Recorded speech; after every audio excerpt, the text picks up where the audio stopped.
Баршаға сәлем. Бүгін сіздермен Сара. Бүгін сіздермен осындай керемет дәмді болып шығатын праниктердің рецептімен бөлісетін боламын. Өте дәмді және бір жасағаннан шығатын жұмсақ керемет праник болады. Құрамына ешқандай жұмыртқа және сары май қосылмайтын өте дәмді праниктер болады. Ендеше алдымен арнама жазылып, лайк басып, комментария бөліміне өз пікірлеріңізді жазып, қолдау көрсетіп отырыңыздар. Сіздердің пікірлеріңіз мен үшін маңызды және басқан лайктарыңыз келесі видеоның шығуына үлкен мотивация болады. Ал ендеше бірге жасайық. Алдымен бір шай қасық ас содасы мен жарты шайна ложка уксусты құйып алып, жақсылап араластырамыз. Уксусымыз міндетті түрде 70% болуы керек. 6% немесе 9% уксустар жарамайды. Осындай реакцияға түседі екеуі. Содан соң үстіне айранымызды қоямыз. Айранымыз үйдің айраны болғаны жақсы, болмаса 3,2% дүкеннің айранын қолдансаңыздар да болады. Айранымызды құйғаннан соң міне бізде осындай реакция болады. Айранымыз осылай көпіреді. Ендігі кезекте қантымызды саламыз да жақсылап араластырамыз. Қантымызды араластырып болған соң үстіне сұйық майымыз бен суымызды қосып жіберіп, қайта араластырамыз. Қантымыз міндетті түрде жоқ болып кеткенше жақсылап араластыруымыз керек.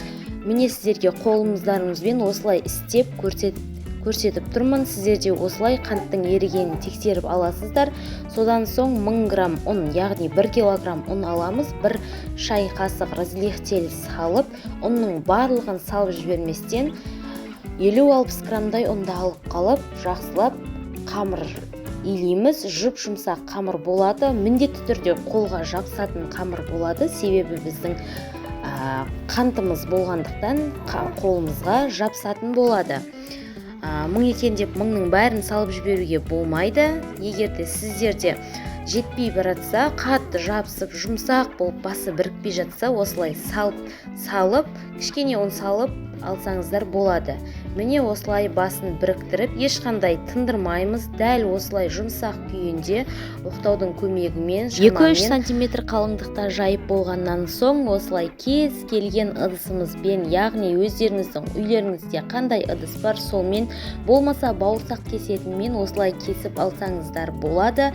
Қалыңдығы міндетті түрде 3-2 сантиметр арасы болуы керек. Міне енді алдын ала қызып тұрған пешке 180-200 градуста піскенінше, қызарғанша пісіріп аламыз. Әркімнің пеші әртүрлі, толықтай пісіп шығады, арасы да піседі, өте жұмсақ болып піседі.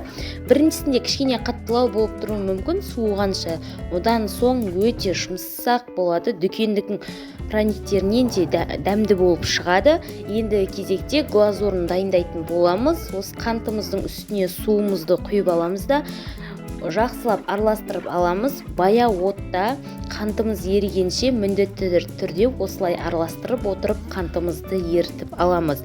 Міне қантымыз толықтай ерігеннен кейін ақ красителімізді немесе диоксид титан деген краситель болады.